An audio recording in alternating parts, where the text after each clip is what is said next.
Bonjour à tous. Autour de nos différents invités, nous ferons un point sur le crédit à la consommation et renouvelable. Quelles sont les règles juridiques et quels sont les risques? Réponse dans ce numéro de Code Justice.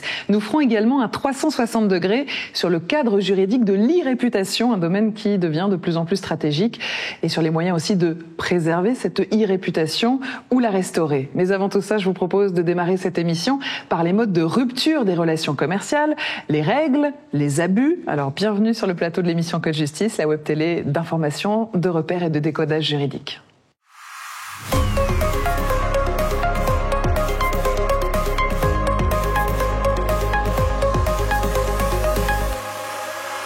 La rupture d'une relation commerciale établie entre partenaires commerciaux exige le respect d'un certain nombre de règles. La rupture brutale, même partielle, de relations commerciales établies suppose une absence de préavis ou un préavis insuffisant au regard des caractéristiques de la relation existante. La menace de rupture des relations commerciales visant à l'obtention d'un avantage dépourvu de contrepartie pourrait être sanctionnée conformément à l'article 442-1 du Code du commerce. L'arrêt du 12 mars 2025 a d'ailleurs permis à la Cour de cassation de trancher pour la première fois la question de la qualification de l'action en responsabilité pour rupture brutale des relations commerciales établies dans un contexte international. Alors, quelles sont les règles de rupture d'une relation commerciale? Quelles sont les bonnes pratiques? Comment matérialiser les preuves pour légitimer une rupture ou pour invalider cette rupture? Quels sont les recours en cas de rupture considérée comme abusive par l'une des parties? Ces recours sont-ils susceptibles d'aboutir? Pour répondre à toutes ces questions, Yann Trouillard, président de la Chambre de contentieux, tribunal de commerce spécialisé de Rennes, Armand Gaillola, qui est avocat au barreau de Paris, et Eddy Abad, qui est commissaire de justice. Bonjour à tous les trois. Bonjour. Et bienvenue sur le plateau de Code Justice. Alors, Armand Gaillola, vous êtes avocat au barreau de Paris avec une expérience solide, justement, sur l'accompagnement de rupture de relations commerciales. Est-ce que vous avez quelques exemples en matière de rupture de relations commerciales à partager avec nous ? Oui, bien sûr. Tout d'abord, ce que je voudrais indiquer, c'est dans quelles circonstances, justement, ce texte a été prodigué. Si vous voulez, en fin de compte, c'est des relations au départ dans la distribution entre des fournisseurs et des distributeurs.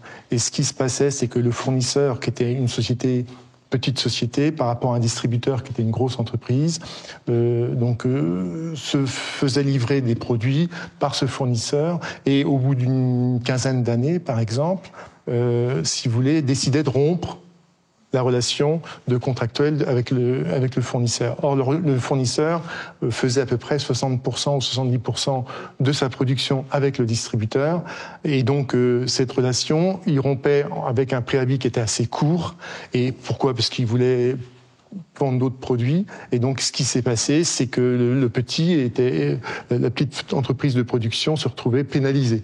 Mais ce n'est pas interdit de mettre fin à une relation commerciale. On est d'accord que ce sont des choses qui arrivent.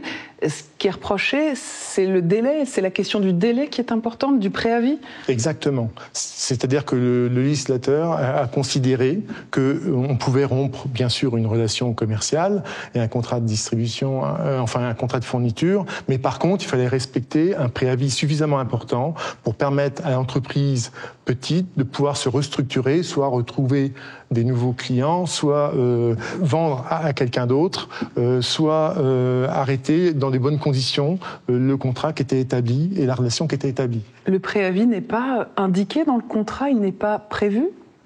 Alors, il y a des relations où le préavis n'était pas prévu.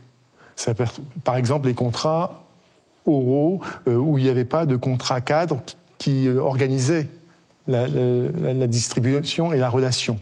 Donc dans ce cas-là, effectivement, il n'y avait pas de délai. Dans la plupart des cas, il y avait un délai, mais ce délai était insuffisant. C'était un délai de 2 mois, 3 mois, et ce qui se passait, c'est qu'en 2 ou 3 mois, sur une relation de 15 ou 20 ans, l'entreprise qui était victime de cette rupture ne pouvait pas avoir le temps de se retourner. Mais comment ça se passe? Quelles sont les règles qui encadrent cette rupture commerciale, maître? Alors aujourd'hui, si vous voulez, ce qu'il faut regarder, c'est d'abord s'il existe un contrat. S'il y a un contrat, on doit respecter le préavis. Donc, dans le cadre d'une relation commerciale établie. Donc, il faut regarder si, effectivement, le délai est suffisamment long. Et donc, il n'y a pas de barème légal. Mais par contre, la jurisprudence a créé des barèmes, effectivement, casuistiques, je dirais. À peu près, on se base sur 1 mois par année. ou des fois c'est 15 jours par année. Voilà. Donc ça dépend un peu, mais c'est sur un barème comme cela. Et donc on doit respecter aujourd'hui ce préavis. Après, donc il y a d'autres règles à respecter. C'est quand on notifie la rupture, il faut que cette rupture soit notifiée par écrit. Donc je ne voudrais pas anticiper ce que pourrait dire le magistrat qui est parmi nous, mais ceci étant, il faudrait la notifier par LRAR ou par un acte d'huissier de justice. Donc ça fait partie des pièges à éviter, la notification. Partie des pièges à éviter. Et en pratique, souvent, on a recours à l'huissier de justice de façon à sécuriser la rupture. Et on y reviendra, mais justement, on va y venir. Yann Trouillard, vous êtes président de la Chambre de contentieux au tribunal de commerce de Rennes. Vous avez vu donc certainement passer de nombreux cas de rupture de relations commerciales. Quels ont été les plus marquants? Que pouvez-vous nous raconter? Alors, celle qui m'a le plus marqué, c'était une rupture brutale des relations amoureuses établies qui s'est transformée en rupture brutale des relations commerciales établies. Nous avons eu ça à juger, donc effectivement, c'est assez étonnant. Le deuxième élément, c'est un acheteur qui est arrivé dans la distribution et qui a dit, vous allez voir, comme je suis extrêmement compétent, à résilier les contrats sans appliquer les règles que nous venons d'entendre. Et donc, effectivement, on a beaucoup d'affaires pendantes. C'est pratiquement une affaire sérielle, puisqu'on a plusieurs affaires. Bien faire attention à ça. Et après, de temps en temps, c'est le client qui attaque le fournisseur, puisque ça marche aussi. C'est la relation commerciale, on parle bien de la relation commerciale établie. On ne dit jamais fournisseur-client ou client-fournisseur. Donc voilà, ces trois points-là, c'était juste pour marquer. Après, c'est relativement traditionnel. Et à partir de quel moment le tribunal de commerce dit que c'est une rupture des relations commerciales, une rupture brutale ? Alors la première chose, et on va revenir un petit peu sur ce qui a été dit, ce qui est logique, c'est le pendant, c'est-à-dire que la rupture brutale, est-ce qu'on regarde dans un premier temps, est-ce qu'il y a une relation commerciale ? Donc une relation commerciale avec des notions de contrat qui sont définies. Les lois de transport, comme la loi LOTI, définissent les règles. Vous avez un contrat de maintenance, on dit, ben voilà, c'est un contrat de 4 ans, la rupture sera comme ci ou comme ça.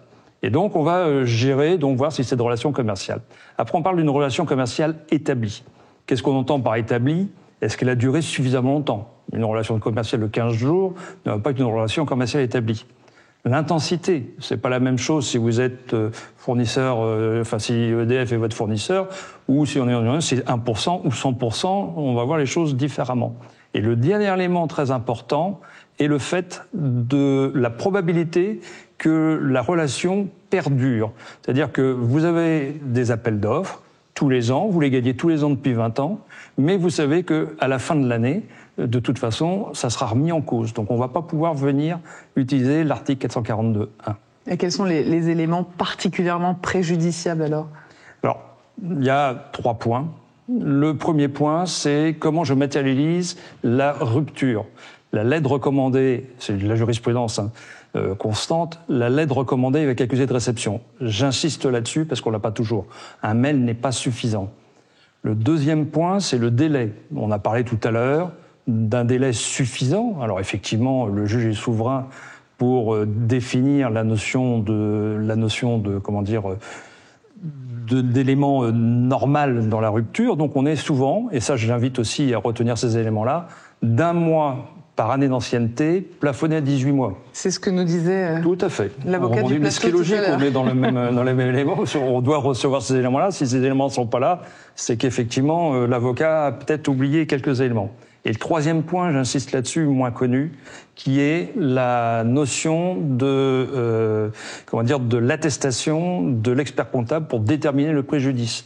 On ne peut pas se contenter d'une attestation de l'expert comptable qui dit, voilà, c'est monsieur Tartampion ou la société X a perdu tant de marge. On a besoin de comprendre la marge, est-ce qu'elle est brute ? On reviendra tout à l'heure, c'est des éléments un petit peu compliqués. Il peut y avoir des justifications, il peut y avoir une insatisfaction du client, par exemple. Est-ce que vous prenez en compte ces éléments-là au tribunal de commerce ? Tout à fait, effectivement. On est dans des discussions de dire, un client va dire, je suis désolé, mais vous me fournissez des éléments, il n'y a pas de qualité. Ou un coup sur deux, la livraison n'est pas juste. Là, effectivement, on va dire que la rupture n'est pas brutale, on a prévenu, mais souvent, dans ces cas-là, on a envoyé un certain nombre de mails, un certain nombre de mais on revient quand même à une aide recommandée. On a le droit, bien sûr. Bon, après, il faut prouver cette rupture Exactement. brutale. C'est là que je me tourne vers le commissaire de justice. Eddy Abad, quand la rupture de relation commerciale est contestée, j'imagine que ça arrive, quelles sont les preuves qui peuvent être collectées par un commissaire de justice ? Alors, avant de constater la brutalité de la rupture, il peut être intéressant de constater que la relation commerciale existait et qu'elle était établie. Alors, je rappelle ce qu'ont dit ces messieurs, régularité, continuité, ancienneté. Comment est-ce qu'on peut constater tout ça ? D'abord par des échanges de mails qui ont eu lieu, des mails nombreux, réguliers, parfois qui comportaient des pièces jointes comme des devis signés, des bons de commande, des bons de livraison. Ça, c'est une première chose. On peut aussi faire un constat directement sur le logiciel métier de la personne qui s'estime victime. On peut extraire, par exemple, un historique sur lequel vous avez toutes les commandes qui ont été effectuées. On peut également extraire un chiffre d'affaires pour montrer l'importance du client.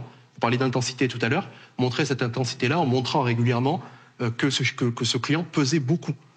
On peut également montrer qu'il y avait un accès à l'intranet de l'entreprise. Ça montre qu'il y a une relation commerciale qui est établie. Si on vous laisse accès à l'intranet, si vous faites partie des outils collaboratifs de l'entreprise, comme Slack, comme Teams, ça montre quand même qu'il y a une relation commerciale. Donc tous ces éléments-là nous permettront de démontrer d'abord la relation commerciale. Et je rappelle qu'en droit commercial, je crois que c'est l'article L110-3, si je dis pas de bêtises, du Code de commerce, qui permet une liberté de la preuve. Donc ça nous offre quand même beaucoup de choses pour prouver tout ça. Concernant la brutalité, on peut démontrer, par exemple, la réception d'un mail lapidaire sans préavis ou avec un préavis très faible, alors que la relation commerciale était ancienne. Et l'absence de lettre recommandée avec accusé de réception aussi ? Ça peut être embêtant, et notre avocat l'a indiqué tout à l'heure. Pour sécuriser ça, ce qu'il est possible de faire, c'est de passer par un acte d'huissier. Pour rappel, un acte d'huissier, il y a date certaine. Un acte de commissaire de justice. Excusez-moi, un acte de commissaire de justice, vous avez raison. Si le clerc ou le commissaire de justice se déplace à une date, vous avez la garantie que l'acte a été signifié. D'autant que l'acte doit être signifié à la bonne personne. Exactement. Parce que souvent, le partenaire a pu évoluer dans sa structure juridique, et il a pu y avoir des fusions, et il faut qu'on détermine, si c'est le cas, la nouvelle société pour de façon à bien signifier à la bonne personne, sinon la signification serait nulle, et dans ce cas-là, il n'y aurait pas de rupture. Et maître, quand vous dites liberté de la preuve, ça peut être donc un mail, vous l'avez évoqué, ça peut être une capture d'écran, un échange WhatsApp. Ça peut être le fait que sur un site internet, un produit est référencé, par exemple, pour montrer réellement qu'il y a une collaboration qui est ancienne. Ça peut être un échange WhatsApp. Ça peut être un historique des réunions Teams, par exemple, pour montrer vraiment qu'il y avait des réunions régulières. C'est aussi prouver qu'on avait accès à certains locaux. C'est-à-dire que le prestataire avait par exemple accès aux locaux de l'entreprise, avait un badge qui lui permettait d'accéder à des bureaux. Et à l'inverse, si vous représentez l'autre partie, vous pouvez aussi utiliser des mails pour montrer l'insatisfaction du client, les demandes de respect des délais et des preuves comme celle-ci. Complètement, ou des avis Google négatifs répétitifs, par exemple, ou des plaintes de clients. Armand Gaillola, lorsqu'une entreprise apprend que son client envisage une rupture de relation commerciale, quels doivent être les premiers réflexes ? La première chose, c'est de vérifier dans quelle situation juridique elle se trouve. Est-ce qu'elle est dans une relation commerciale établie ou pas ? Parce que si elle n'est pas dans une relation commerciale établie, comme on l'a dit tout à l'heure, si la relation elle est de quelques mois, ce ne sera pas le cas. Dans ce cas-là, donc, il n'y a pas l'article 442.1, paragraphe 2 ne s'applique pas. Ça peut être le cas aussi si sa convention ne prévoit un terme sans clause de reconduction tacite. Dans ce cas-là, il ne peut pas se prévaloir d'une reconduction du contrat. Voilà. Ça, c'est un premier point. Deuxième point, comme on vient de vous le dire, c'est de récupérer l'ensemble des documents. Parce qu'il va falloir pouvoir le courant d'affaires, le flux d'affaires et tout ça. Et troisième point, si vous voulez, il va falloir prendre contact avec le partenaire, de façon à voir si on peut sauver la relation ou pas. Si effectivement on ne peut pas la sauver, dans ce cas-là, le mieux, c'est de négocier un rallongement du préavis qui a été proposé. Concernant les tailles des entreprises, Monsieur Trouillard, est-ce que la loi prévoit de prendre en compte la taille de l'entreprise pour évaluer le préjudice, ou est-ce que c'est l'appréciation du tribunal ? Alors non, on ne tient pas compte de la taille. Souvent, on a des petites entreprises Alors les grandes entreprises ont des services juridiques qui vont bien. C'est assez rare qu'on ait ce type de choses. Donc c'est plutôt des entreprises moyennes. Mais on peut avoir des grosses entreprises qui ont un seul client. Et si effectivement on se retrouve dans les éléments permettant de définir une rupture brutale des relations commerciales établies, la taille de l'entreprise n'est pas importante. C'est plutôt la portion que représente le client. Tout à fait, voilà, c'est ça. Une entreprise qui fait 1 milliard de chiffre d'affaires, mais 100% avec un seul client, il y a certains marchés concentrés, on peut se retrouver effectivement devant ce problème-là. Alors, on parlait des preuves matérialisées par le commissaire de justice. Comment vous les matérialisez, maître ? Alors, tout dépend sur quel support on les fait. Si vous faites un constat, par exemple, sur Internet, à ce moment-là, c'est un constat qui peut être fait de l'étude. Il y a des préalables techniques qui sont obligatoires. On respecte une norme AFNOR.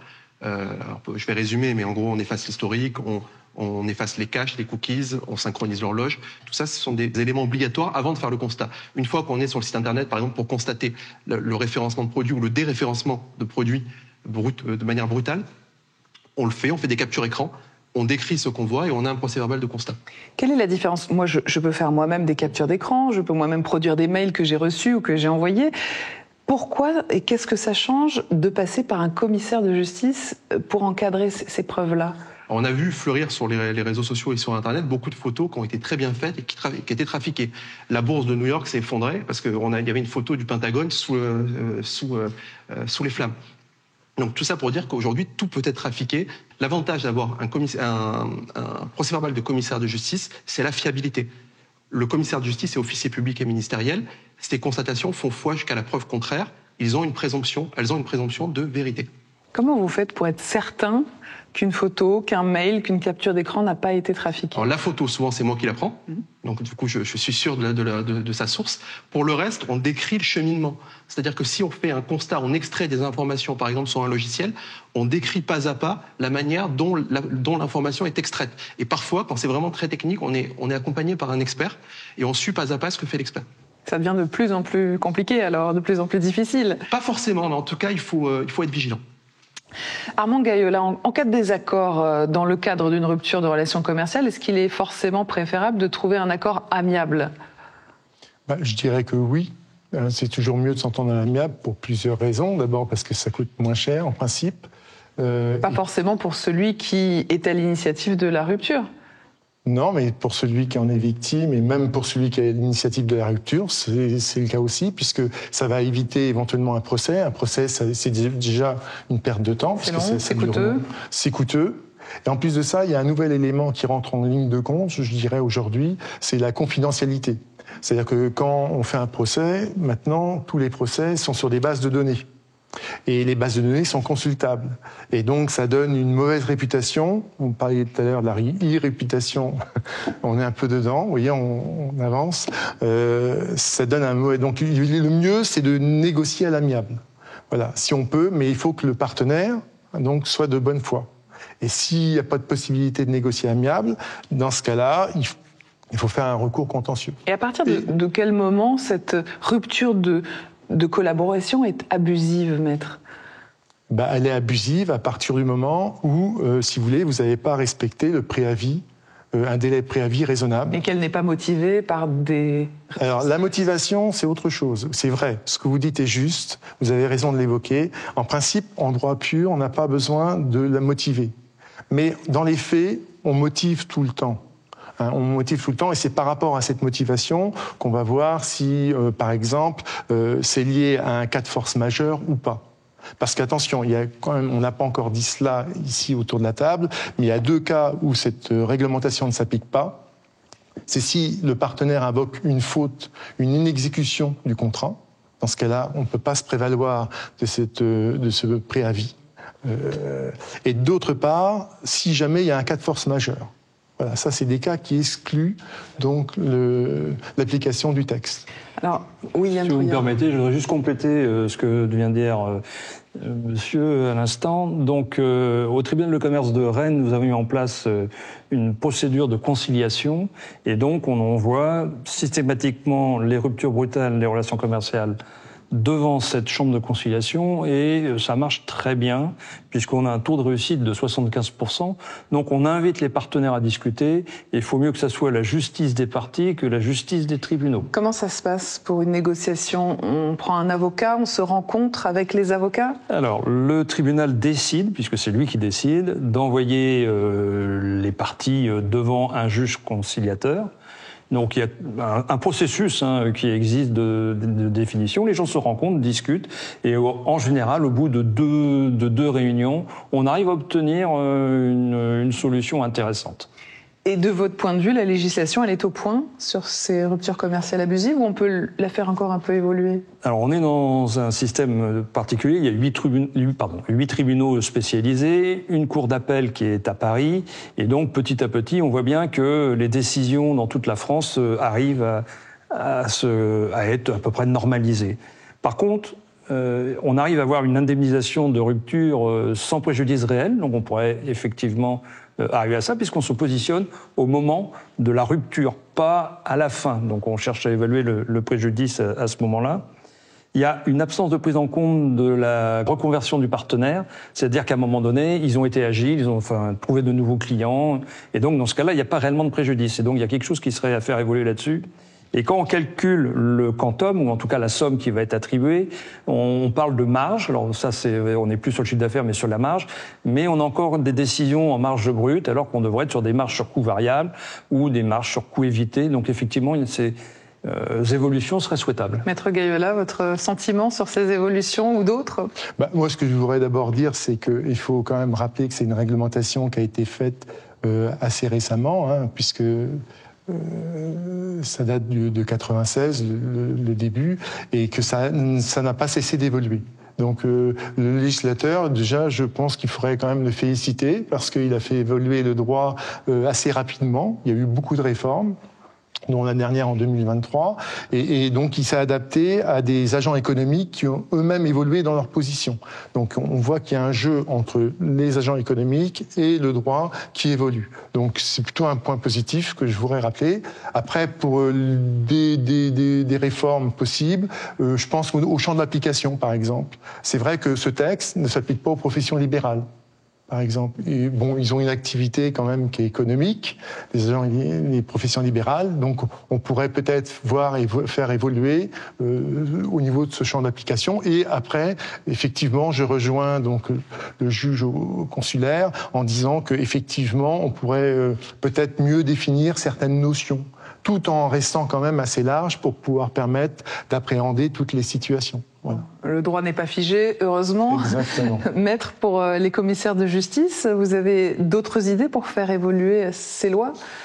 Alors, dans le domaine de la preuve, comme je l'ai dit tout à l'heure, l'article L110-3 du Code de commerce nous offre quand même un grand éventail de possibilités. Donc ça, c'est très bien. Donc on arrive quand même à travailler, on arrive à faire des constats. Il y a peut-être un sujet qui peut poser problème et qui dépasse le cadre des ruptures brutales. C'est la question de la loyauté de la preuve. Avant 2023, on savait qu'une preuve déloyale était écartée. Aujourd'hui, la preuve déloyale n'est pas écartée a priori.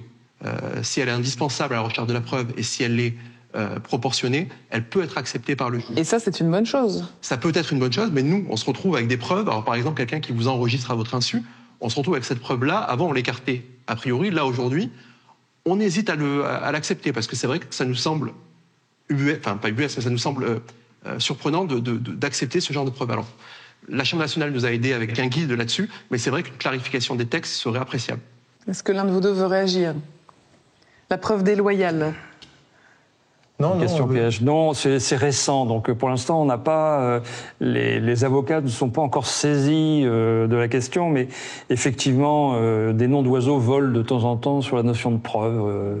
C'est à voir, c'est la jurisprudence qui va déterminer un petit peu sur comment ça va évoluer. Merci beaucoup, merci à tous les trois pour votre éclairage sur les ruptures commerciales. Nous allons maintenant passer à la gestion de notre e-réputation et également à celle des entreprises dans notre décodage 360.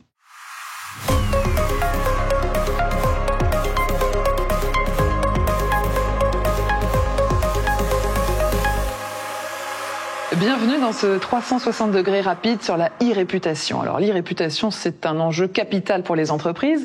La majorité des internautes venus chercher un avis avant un achat peuvent y renoncer en cas de commentaires défavorables. De plus en plus de données en plus sont accessibles sur Internet car les consommateurs et les entreprises privilégient désormais ce canal pour obtenir et fournir des informations. C'est également un enjeu important pour les personnes physiques, personnalités publiques, chefs d'entreprise, hommes politiques, dirigeants ou encore personnes en recherche d'emploi. Tout le monde a intérêt à soigner sa e-réputation, sa réputation numérique. Alors les conséquences d'une crise, d'une action en justice peuvent être catastrophiques et laisser une empreinte digitale indélébile. Quelles sont les règles juridiques qui encadrent ces questions de réputation sur Internet? Comment réagir face à des liens Internet qui nuisent à votre réputation? Quels sont les bons réflexes à avoir en cas d'atteinte à votre e-réputation? Et comment prouver le préjudice? Comment matérialiser efficacement des preuves? Quelles sont les solutions durables? Nous allons tenter de répondre à toutes ces questions avec Stéphanie Coquery, qui est avocate au barreau de Paris, dont le cabinet propose d'ailleurs un dispositif pour restaurer et préserver l'e-réputation de ses clients. Bonjour maître. Bonjour Quentin. Et bienvenue sur le plateau de Code Justice. Alors déjà, est-ce que vous pouvez nous aider à bien comprendre ce que veut dire l'e-réputation? Oui, tout à fait. L'e-réputation, c'est l'image en ligne qu'une personne physique ou une personne morale, une société a. Donc, et qui est alimentée par les contenus qui sont mis en ligne. Donc, c'est à la fois l'image que l'on a sur Internet, sur les sites Internet, mais aussi sur les réseaux sociaux. Tout le monde est concerné, maître, aujourd'hui. Un restaurateur, absolument. Une entreprise. Dès qu'on a une entreprise, on est soumis aux avis, ne serait-ce que des clients, des particuliers. Oui, tout à fait. Et l'enjeu est crucial pour les entreprises, puisque aujourd'hui, la réputation se fait effectivement par les avis des internautes, qui sont une des premières sources auxquelles les consommateurs se réfèrent lorsque ils vont souscrire un service ou acheter un produit sur Internet. Alors on a l'impression que c'est tout et n'importe quoi, ces avis. Est-ce que c'est encadré, la e-réputation, maître? La e-réputation est tout à fait encadrée. Elle est protégée par les dispositifs qui sont applicables dans le monde réel. Ce sont les droits de la personnalité, la protection du droit à l'image. C'est également le droit de la presse qui vient protéger toutes les allégations qui pourraient être émises à l'encontre de quelqu'un. Je pense notamment à la diffamation, à l'injure. Et ce sont donc effectivement toutes les dispositions qui existent dans la vie réelle, qui sont applicables sur Internet, à la propagation d'avis et de propos sur Internet, et qui font l'objet néanmoins d'un arsenal juridique spécifique pour mieux les appréhender, pour mieux appréhender finalement la complexité de l'écosystème Internet. Alors diffamation, injure, si un client dit « j'ai mangé dans ce restaurant, c'était immangeable », c'est illégal ? Non, ce n'est pas illégal, pour peu que l'avis ne soit pas tronqué. Pour que la diffamation soit constatée, il faut effectivement l'imputation d'un fait précis qui soit susceptible de porter atteinte à l'honneur. Par exemple, si c'est un concurrent qui met cet avis pour nous porter préjudice, là, c'est illégal. Et c'est effectivement le cas de beaucoup de concurrents qui vont utiliser de faux avis, la création de faux comptes pour porter atteinte et pour porter préjudice à leurs concurrents directs. Donc c'est une pratique qui est vraiment bien connue, qui est déjà appréhendée par les services de répression des fraudes, mais qui est aujourd'hui un véritable... c'est le nerf de la guerre, et c'est effectivement contre ces avis négatifs qu'il faut se battre et qu'il faut lancer tout un ensemble d'actions. Maître, est-ce qu'on peut véritablement rétablir une e-réputation ? Ah oui, tout à fait. C'est possible et c'est même absolument indispensable. Il est tout à fait possible d'aller solliciter le retrait de contenus litigieux qui seraient donc excessifs ou qui seraient illicites. Il est tout à fait possible aussi de demander le déréférencement de certaines informations qui ont pu être publiées sur des sites et donc de certains commentaires négatifs en intervenant directement auprès des éditeurs de sites, des hébergeurs de sites et puis en cas d'échec de ces tentatives amiables, eh bien, en passant par la voie judiciaire. ils sont juridiquement obligés de rétablir une e-réputation si on en fait la demande, maître ? Alors, il y a une appréciation, évidemment, des circonstances. Est-ce que la critique qui a été émise est objective ou est-ce qu'elle relève, ou subjective, est-ce qu'elle relève purement de la liberté d'expression, puisque la liberté d'expression doit toujours être sauvegardée. Il est absolument impossible de museler quelqu'un. Un avis peut être négatif, mais pour peu qu'il ne soit pas, on va dire, attentatoire à l'honneur et qu'il ne soit pas susceptible d'être vérifié, eh bien, dans ces cas-là, on peut tout à fait intervenir. Une photo, par exemple, une photo d'une personnalité qui se retrouve sur Internet, une personnalité en maillot de bain, sur la plage, en famille. Est-ce que c'est légal ou est-ce que la personnalité peut se retourner contre l'hébergeur et demander à ce que cette photo soit enlevée ? Alors, tout dépend du contexte dans lequel la photo a été prise. Est-ce qu'elle a été prise sur un lieu public ? Est-ce qu'elle a été prise sur un lieu privé ? Et puis de la façon dont elle est utilisée, du contexte dans lequel elle est utilisée. Est-ce que c'est pour illustrer des propos qui sont cohérents par rapport à la photographie ? Je dirais qu'une personne publique qui aurait l'habitude de se balader en maillot de bain pourrait difficilement, et dont la photo serait prise sur une plage, pourrait difficilement faire interdire cette publication.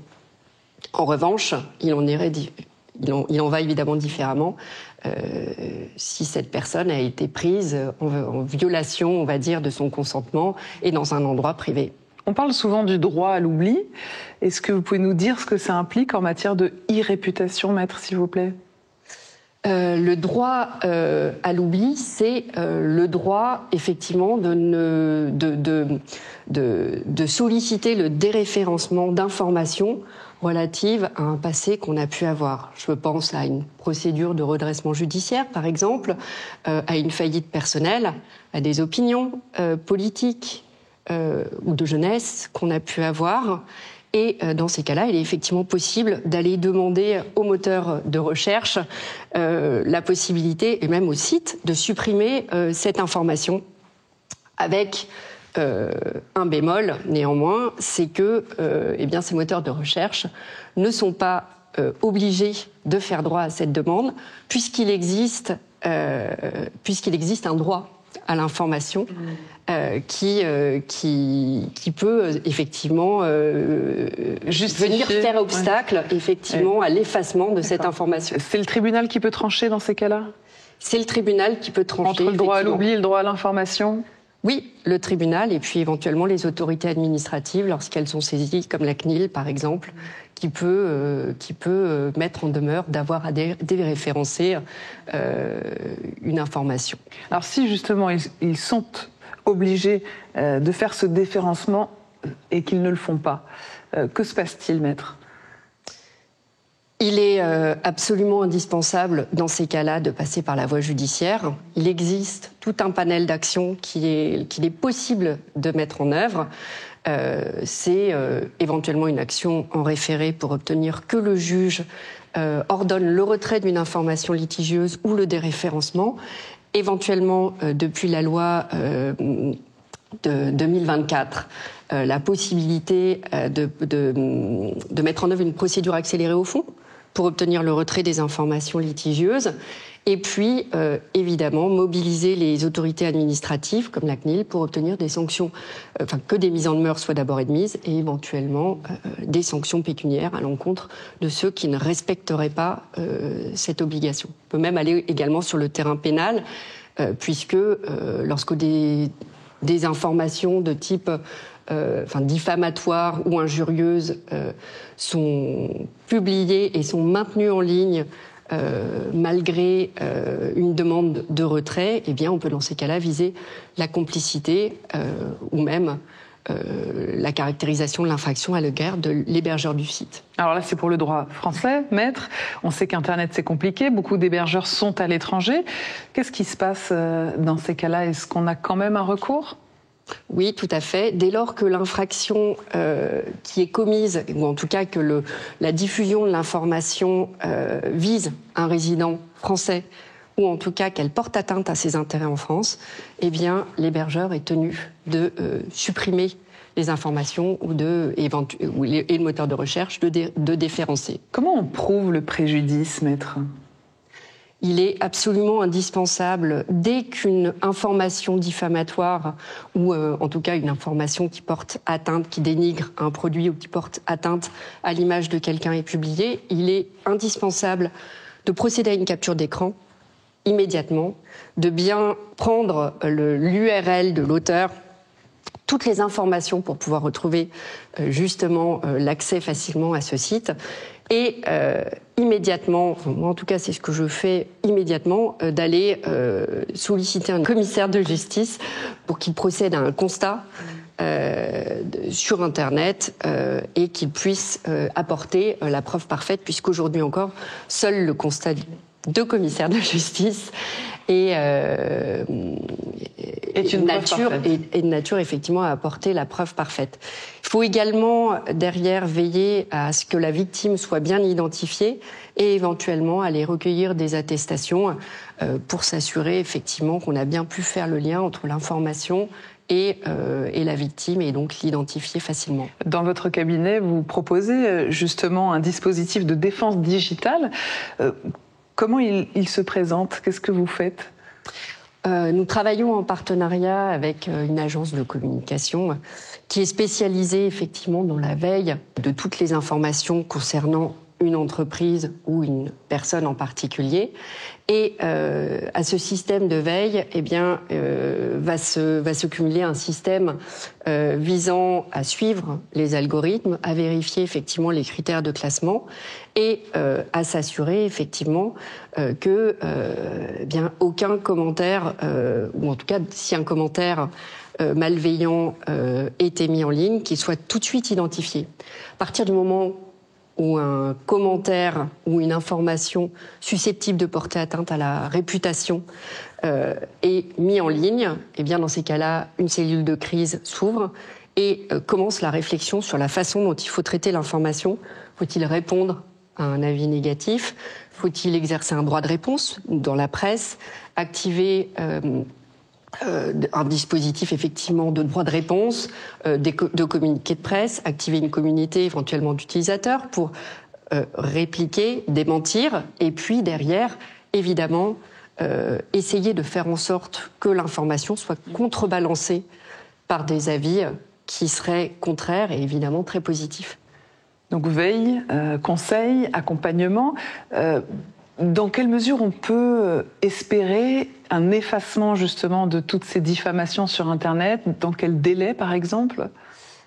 Difficile à dire, ça dépend vraiment des cas. Une chose est certaine, c'est que l'inaction, enfin, après un buzz médiatique, il est vrai que l'information se tarit, mais elle continue toujours à exister. Elle remonte moins rapidement dans l'algorithme, mais elle existe toujours. Elle existe toujours. Elle ne va pas disparaître par l'opération du Saint-Esprit. Complètement. Il est absolument nécessaire d'exercer ses droits et donc de solliciter immédiatement la suppression des contenus litigieux et l'effacement des données de façon effectivement à faire en sorte que les informations ne circulent plus sur Internet. Quels sont vos conseils si une personne ou une entreprise est victime justement d'une atteinte à sa e-réputation ?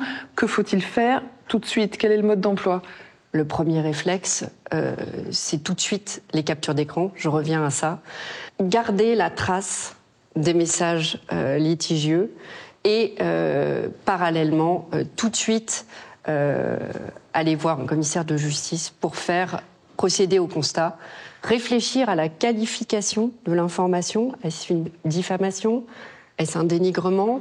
Est-ce qu'il y a usurpation d'identité ? Est-ce que la personne qui a émis l'information litigieuse est anonyme ou pas ? Il peut y avoir toute une série de complications. Est-ce qu'il y a contrefaçon de marque ? Parce que parfois la marque est protégée. Est-ce qu'elle a été utilisée à des fins effectivement de compromettre la réputation ou alors au contraire de détourner les utilisateurs de la marque. Voilà, toute cette analyse juridique-là doit être faite pour savoir ensuite quel est le dispositif à mettre en place. L'action judiciaire n'est pas forcément le dispositif qui va s'imposer. Ça permet souvent d'avoir la publication, effectivement, d'un jugement qui aurait condamné pour une publication diffamatoire. Donc ça peut être vraiment précieux d'avoir ce soutien judiciaire, mais on peut arriver aussi par la voie amiable, à condition de réagir, à obtenir effectivement on va dire l'étouffement ou amoindrir les conséquences d'une crise de réputation. Et j'imagine que les demandes de réguler l'e-réputation explosent, maître. Vous le ressentez, vous, au cabinet? Complètement. Oui, complètement. C'est devenu une préoccupation absolument majeure. Et effectivement, c'est complètement lié à l'utilisation des réseaux sociaux et à l'anonymat dont certains utilisateurs semblent profiter, et ce qui a été effectivement le cas pendant des années, puisque l'anonymat a été très largement protégé sur les réseaux sociaux et sur Internet. Les conséquences, notamment financières, peuvent être catastrophiques, maître. Les conséquences financières peuvent être catastrophiques. Certaines sociétés ont été contraintes de mettre les clés sous la porte. Un préjudice d'image est très compliqué à compenser s'il n'y a pas une action de communication et derrière éventuellement une action judiciaire, en tout cas des actions pour obtenir que soit jugulée la crise. À défaut, effectivement, les conséquences peuvent être terribles. Merci beaucoup, maître, pour votre éclairage sur l'e-réputation. On va passer maintenant à notre deuxième décodage 360 autour du crédit à la consommation.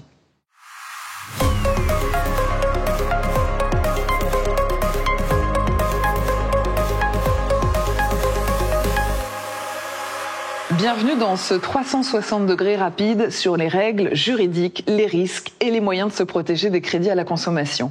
9 millions de ménages français, soit un tiers d'entre eux, disposent aujourd'hui d'un crédit à la consommation. Ce crédit est un domaine dans lequel les risques peuvent être nombreux, les abus également, alors tout particulièrement quand on se penche sur les différentes formules de crédit renouvelable susceptibles d'aggraver les problèmes de surendettement. Bien comprendre les implications juridiques du crédit à la consommation est essentiel. Mentir sur un crédit pour l'obtenir peut sembler tentant, mais peut exposer l'emprunteur à des sanctions lourdes. La fraude documentaire a augmenté de près de 79% ces dernières années dans le secteur des services financiers. Alors comment se protéger? Comment gérer plusieurs crédits à la conso sans s'exposer à des risques trop élevés? Comment éviter certains pièges du crédit à la consommation? Comment être bien conseillé? Nous allons tenter de répondre à ces questions avec Grégory Rouland, avocat au barreau de Paris, spécialiste du droit de la consommation et tout particulièrement du droit des crédits à la consommation. Bonjour maître. Bonjour. Et bienvenue sur le plateau de Code Justice. Alors en matière de crédit à la consommation, c'est assez vaste. Est-ce que vous pouvez nous expliquer les différents types de crédits à la consommation qui existent? Alors oui, on a différents types. vous avez le crédit à la consommation, je dirais, normal, avec lequel vous empruntez de l'argent et vous le remboursez tous les mois, suivant un délai donné par la banque. Vous avez également ce qu'on appelle le crédit affecté, qui lui, c'est-à-dire qu'il est affecté à l'achat d'un bien en particulier et l'argent est versé directement par la banque au vendeur. Et également, vous avez, je dirais, le plus important et le plus dangereux, le crédit renouvelable. Revolving. Le revolving. Qu'est-ce que ça veut dire renouvelable? Alors, crédit renouvelable, c'est comme son nom l'indique. Vous avez une somme d'argent qui vous est accordée par une banque. Ça varie entre 1 euro jusqu'à 10 000 euros en moyenne. Ça peut jusqu'à 75 000 euros. Et cette somme d'argent, c'est ce qu'on appelle une réserve. C'est-à-dire qu'elle est à votre disposition pendant une durée, une certaine durée, et vous vous en servez quand vous voulez. Donc vous pouvez prendre, on va prendre un exemple, une somme de 10 000 euros au titre du crédit revolving. Vous avez 10 000 euros à votre disposition. Vous avez envie de prendre que 1 000 euros sur cette somme, vous le prenez. Il vous reste 9 000 euros, vous pouvez les prendre quand vous voulez. Mais dès lors que vous commencez à puiser dans cette réserve, il faut bien entendu rembourser tous les mois. Alors, je peux rentrer un petit peu dans le détail. Pour le remboursement, c'est 15 euros minimum par mois, mais vous pouvez bien sûr prévoir des échéances plus élevées auprès de votre banque. Et je commence à rembourser uniquement si je me sers d'une partie de cet argent, au niveau des intérêts, on est d'accord? Absolument. Vous allez payer donc tous les mois, mais les intérêts, et là j'ai oublié ce point-là, les intérêts ne sont calculés que sur ce que vous remboursez. C'est-à-dire les 10 000 euros que vous savez qui font partie de votre réserve, il n'y a pas d'intérêt dessus. C'est sur ce que vous puisez, donc 1 000 euros vous les puisez, si vous les remboursez tous les mois, vous allez payer des intérêts sur cette somme. Donc je sais pas, vous remboursez 200 euros par mois, la banque va vous prendre un taux d'intérêt sur cette somme. Il y a quand même des règles juridiques qui encadrent un crédit à la consommation, maître. Absolument. Alors, la première règle juridique, c'est d'abord de s'assurer de la capacité de la personne. Parce qu'on ne va pas accorder un crédit à un mineur ou à une personne sous curatelle. Déjà, c'est la première chose. La deuxième, c'est qu'il faut toujours avoir présent l'esprit qu'on dispose d'un délai de rétractation pour un crédit à la consommation. C'est très important. Donc, si on a emprunté, on se dit « Oh là là, j'ai fait une erreur », on a 14 jours pour se rétracter. Et aussi, une petite subtilité, c'est que les banques ne peuvent pas vous verser la somme empruntée dans un délai de 7 jours à compter de la signature du crédit. Ce qui peut éviter les achats compulsifs, par exemple. Voilà, exactement. Pourquoi vous l'estimez si dangereux, ce crédit renouvelable ? Mais justement, j'allais y venir, c'est ça le danger. C'est que lorsque vous remboursez tous les mois votre crédit, vous vous dites, bah, c'est bien, finalement, je rembourse 200 €, je vais arriver à mon point de départ. Pas du tout. Parce que la banque va se servir tous les mois sur les sommes que vous remboursez. Et c'est là que c'est très dangereux, parce que les gens l'ignorent. Et lorsque ils puisent dans leurs réserves, ils ne font pas attention au taux d'intérêt des banques. Les taux sont très élevés pour les crédits à la consommation. Les taux sont très élevés. Actuellement, si je ne me trompe pas, ils sont aux alentours de 22, 21, 22%. C'est très, très élevé. Par an ? Par an. Et le danger aussi du crédit renouvelable, c'est justement ce niveau du taux, c'est que tous les 3 mois, il varie. C'est un taux d'intérêt variable, il n'est pas fixe. Et c'est ça qui est encore plus dangereux. Donc vous imaginez, tous les 3 mois, votre banque va vous écrire pour vous dire « Attention, là, le taux va augmenter. Est-ce que vous êtes d'accord ou pas ?» Si la personne se dit « Oh là là, imaginons, le taux passe à 25%. » Elle se dit « Non, ça va être beaucoup trop lourd pour moi. » La banque va lui dire « Je suis d'accord, vous n'acceptez pas ce nouveau taux. Cependant, nous allons résilier le crédit. Il va falloir rembourser ce crédit en intégralité. » D'où le danger. Les autres crédits à la consommation dits classiques Oui. N'ont pas des taux aussi élevés. Absolument pas. Et n'ont pas des taux variables. C'est uniquement le crédit renouvelable. Absolument, c'est le crédit revolving. Qui fixe les taux des crédits à la consommation ? On sait que pour les taux immobiliers, ce sont les banques centrales européennes qui définissent un petit peu tout ça. Comment ça se passe pour un crédit à la consommation ? Alors, tout part donc la banque. La banque, elle fixe le taux en fonction du taux d'usure. Donc le taux d'usure, c'est le taux maximum légal qu'une banque ne peut pas dépasser. Donc le taux d'usure est fixé par la Banque de France et en fonction de ce que lui indique la Banque centrale européenne. Et actuellement, le taux d'usure doit être aux alentours d'une vingtaine de %, ça c'est une certitude. Pour le crédit consommation ? Pour le crédit consommation revolving. Et la banque ne peut pas aller au-delà. Si on est à 25%, je pense qu'actuellement c'est 25% de taux d'usure et les banques accordent des crédits jusqu'à 22% pour le revolving.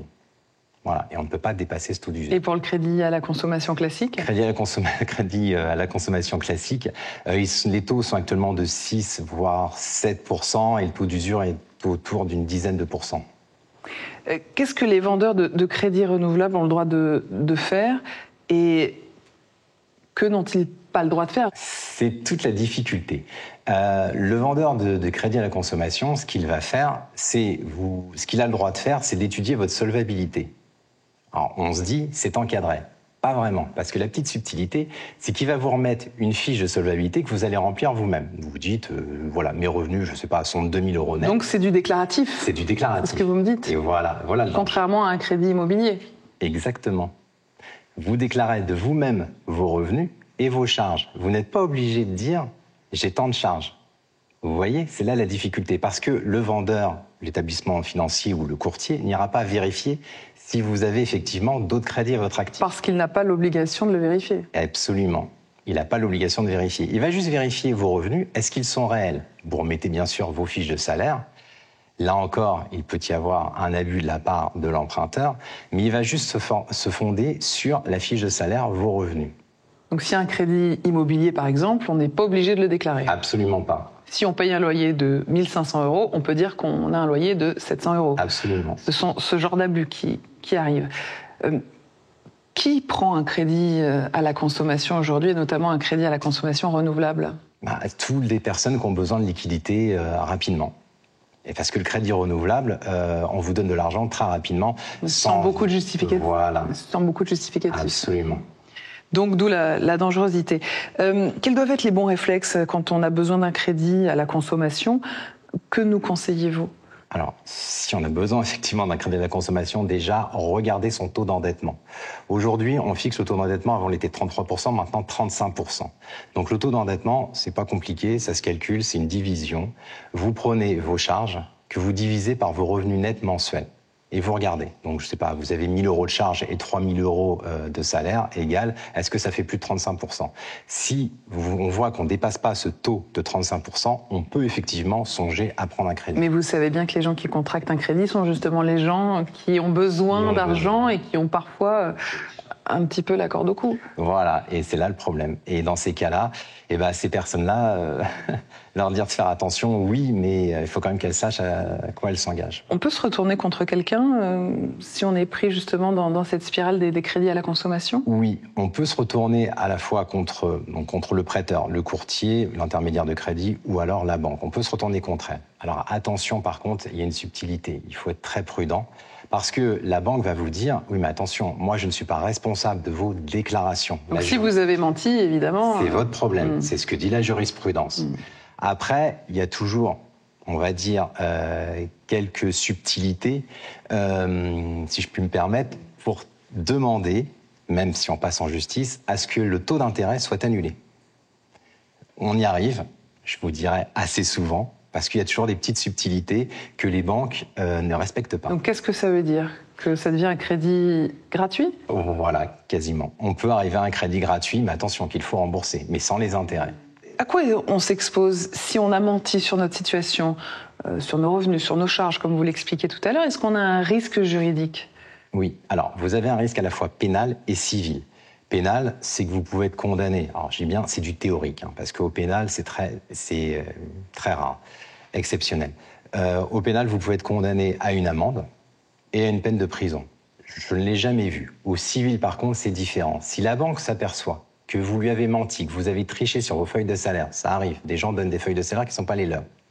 À ce moment-là, la banque a le droit de résilier le contrat de crédit, donc elle le demande en justice. Et il faut la rembourser immédiatement. Rembourser plus tous les intérêts, en une fois. Et là, c'est très dangereux, et en effet, la sanction est lourde. Mais peut-être qu'on obtient trop facilement des crédits, notamment des crédits à la consommation en France, justement. Est-ce que le problème ne vient pas de là? On est d'accord, le problème vient de là. C'est qu'on vous accorde des crédits sans vraiment vérifier votre solvabilité. Alors oui, on va vérifier le FICP, c'est-à-dire le fichier des incidents de paiement, mais ça s'arrêtera là. Si vous ne vérifiez pas vraiment en amont, est-ce que la personne ne ment pas sur ses revenus, tous les abus. La banque ne fait rien si elle voit sur notre compte une multiplication des crédits à la consommation avec des organismes différents? Alors, la banque, en principe, elle a un devoir de réserve, elle a un devoir de non-immixtion. Donc, elle n'est pas obligée de vous dire, attention, vous avez plusieurs crédits, ça ne la regarde pas. Sauf si ces crédits portaient atteinte à la sûreté publique, mais là, ce n'est pas le cas. On parle souvent de surendettement. Oui. Quand est-ce que ça arrive? Quelle est la définition d'un surendettement? Alors, c'est pas compliqué. Le surendettement, c'est lorsque vos revenus sont largement inférieurs à vos charges. Donc, dans ces conditions, vous ne pouvez plus du tout rembourser vos crédits. Alors, le surendettement, après, c'est vous pouvez saisir, bien entendu, la commission de surendettement auprès de la Banque de France. C'est salvateur parce que les personnes ont de l'aide à ce niveau-là, et ça permet justement, la commission de surendettement permet de bloquer les taux d'intérêt des crédits et propose d'échelonner le remboursement de chaque crédit. Oui, c'est pas un effacement de la dette comme on l'imagine parfois. Alors, on peut aboutir à un effacement de la dette. C'est quand il arrive, on démontre que la situation du débiteur est irrémédiablement compromise. Dans ces cas-là, on accorde un effacement de la dette. À ce niveau-là, heureusement, la Cour de cassation est intervenue. Il y a une jurisprudence très récente du 22 mai 2025. La Cour de cassation indique que l'effacement de la dette n'est plus automatique, même si notre situation est irrémédiablement compromise. On doit regarder si on peut vendre le logement de la personne emprunteuse et si cette personne peut être relogée à moindre frais. Bien sûr, si ce n'est pas possible, on effacera la dette. Mais la jurisprudence veut justement éviter les abus en la matière. Parce que jusqu'à présent, il y avait des effacements de dette totaux de crédit immobilier. Crédit immobilier, crédit revolving, oui, tout à fait. Maître, c'est tentant quand on a des difficultés financières, vous parliez des charges supérieures aux revenus, de prendre un crédit à la consommation pour s'en sortir, puis un autre, puis un autre, puis un autre. Oui. Quels sont vos conseils pour ne pas rentrer dans cette spirale infernale? Là, mon conseil, c'est déjà la prudence. Faut être très prudent. Et si on vous propose justement plusieurs crédits, le conseil que je peux donner, c'est racheter tous vos crédits. N'en faites qu'un seul. Le regroupement de crédits. Le regroupement de crédits, absolument. Et là, vous aurez un taux d'intérêt qui sera bien inférieur à un crédit revolving. Et au niveau des démarches, pour être aidé, accompagné, quels sont vos conseils? Allez voir un courtier. Les courtiers, ce sont eux les meilleurs puisqu'ils vont interroger toutes les banques. Alors, si on fait un point sur comment la législation devrait encore évoluer pour mieux protéger le consommateur en matière de crédit, notamment de crédit à la consommation et peut-être en particulier de crédit revolving, quelles seraient ces évolutions? Alors, je dirais plus de transparence, obliger les banques à être plus transparentes et à davantage expliquer aux gens les risques du crédit revolving. Parce qu'on les voit, les publicités, elles sont merveilleuses, mais c'est pas suffisamment explicite. Et les gens s'engouffrent dans ce type de crédit. Et plus de responsabilité de la part des banques. Les taux, par exemple, on ne sait pas qu'un taux à 20%, c'est 20% par an. On manque parfois de pédagogie aussi? Absolument, on manque de pédagogie. Ça, je l'ai vu dans plusieurs dossiers. C'est que les banquiers vous incitent à prendre des crédits revolving, mais oublient, volontairement ou pas, je ne le sais pas, mais oublie de vous dire que le taux sera variable. Et c'est ça vraiment le danger et qui est très dangereux pour les emprunteurs. Qui peut prendre un crédit revolving aujourd'hui et vous dites, bah oui, là, dans votre situation, pourquoi pas, ça peut être une bonne solution. Est-ce que ça arrive quand même, ça, que ce soit la bonne solution très ponctuellement pour quelqu'un? Ponctuellement, oui. Il faut vraiment que ce soit ponctuel. C'est-à-dire un achat, mais vraiment ciblé. Juste avant une entrée de revenus, par exemple? Juste avant une entrée de revenus qui sera importante. Par exemple, je ne sais pas, une succession ou alors une commission, voilà. Donc, conseil de prudence, être accompagné, les conseils d'un courtier, la Banque de France, quand vraiment la situation devient difficile, mais évidemment, l'idéal est de ne pas en arriver là. Merci beaucoup, Maître, pour votre éclairage sur les crédits à la consommation et en particulier sur les crédits revolving. Merci à vous d'avoir suivi ce numéro de Code Justice et à très bientôt pour un nouveau décryptage juridique.